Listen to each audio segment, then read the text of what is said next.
You've walked the path your parents always imagined for you. You graduate at the top of your class from Harvard Law.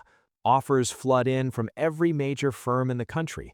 You pick the one that pays the most, a prestigious Wall Street firm where first-year associates earn more than your parents ever did in a decade. Your office sits on the 47th floor, brushing the clouds. You work 100-hour weeks, reviewing contracts, drafting memoranda, doing the grunt work that keeps the wheels of corporate America spinning. You are just a cog, but an expensive one. And for now, that's enough. Your first real case? A pharmaceutical company. They knew one of their drugs caused heart attacks, knew it for years, long before the FDA caught on. Your job? Help them settle the lawsuits without ever admitting fault. 6 months pass in a haze of internal emails that turn your stomach. Executives joking about acceptable casualty rates. Scientists pressured to alter data. Marketing teams targeting elderly patients most likely to die before they could sue. The company settles for $2 billion. Sounds like a lot until you realize they made $30 billion from the drug.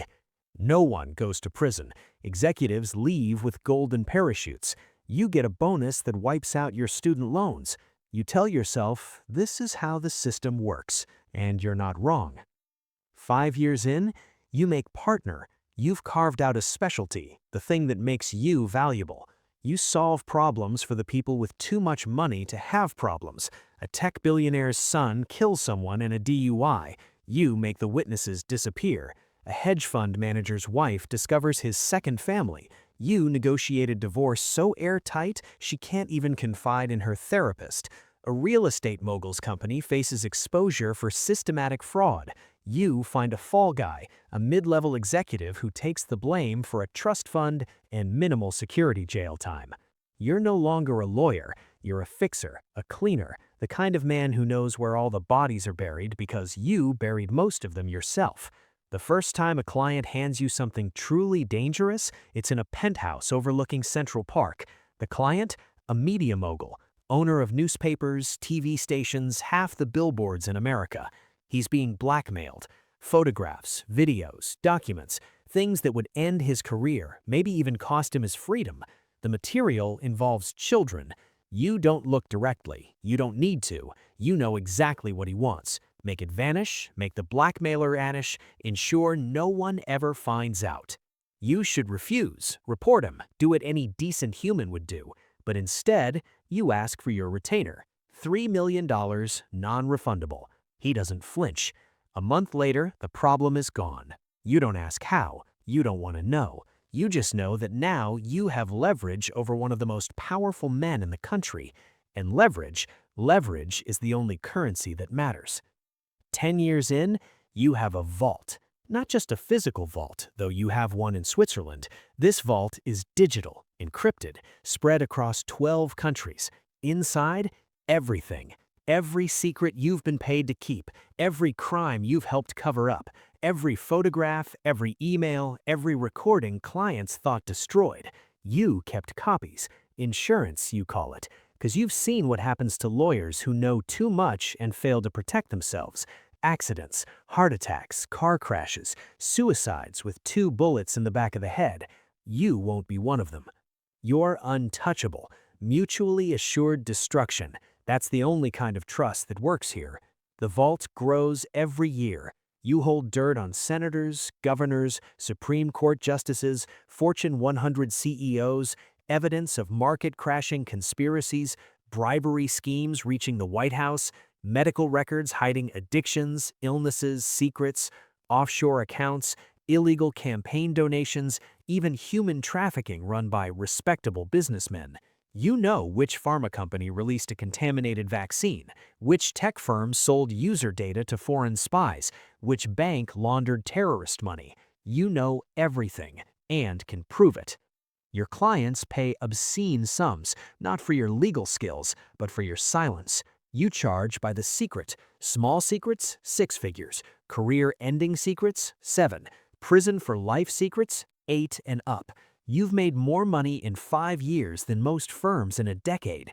Homes on 3 continents, each under a shell company, stocked with cash and documents to start a new life if everything collapses. Gold buried in unknown locations, no spouse, no children, no one to be leveraged against you. You're 60, worth $400 million, and lonelier than anyone you know. They all think you work for them, billionaires, politicians, industrial titans, but you stopped years ago. Now you work for yourself. You use them, their money, their secrets, their desperation, manipulate stock prices, influence elections, make and break careers for your amusement. You're not playing their game anymore. You're playing a game they don't even know exists. You're the only player. Everyone else is just a piece on the board.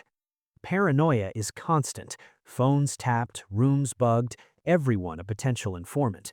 Communication rotates constantly. Dead drops, coded phrases, intermediaries who don't know you or what they carry. You've prepared for everything. Arrested? Dead man switch triggers a global meltdown. Killed? Same results delayed 72 hours.